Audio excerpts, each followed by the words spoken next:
Sit! Hi guys! For today's video, nandito kami ngayon sa Kakakat Cafe.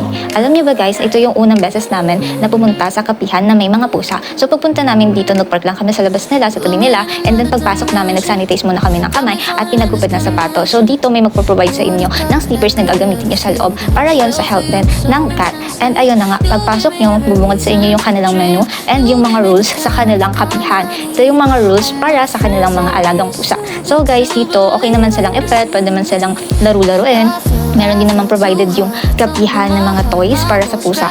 And actually, meron din silang board games para habang naghihintay kayo ng inyong order, ay naglilibang kayo. So dito guys, meron silang mga Persian cat. Ito yung mga may lahing pusa na may iba't ibang ugali. So sad nga lang kasi pagpunta namin, ay tulog na tulog pa yung ibang puting. Pero ayun, okay naman kami at happy naman kami kasi may isa silang pusa. Ito yung white and orange. Ang pangalan ay cream cheese ba yun?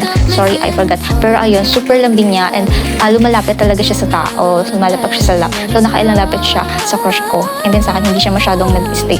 Tapos ayun, after namin maglaro ng board games, dineliver na rin yung order namin. So dito nakadalawang order kami kasi gusto ko pa talaga magstay sa kapihan nila. Nakakawala rin kasi ng stress yung mga kuting nila. Sorry dito, hindi naman yung kailangan mag-worry sa minulis nila kasi hindi naman sobrang mahal and very affordable lang naman siya. So bawat or per person, kailangan may order. Hindi siya shareable. Though meron naman salang menu na pwede nyo i-share with yung kasi naman yung kasama nyo, sa family nyo, like that. Pero ayun, kailangan may parang per person na order.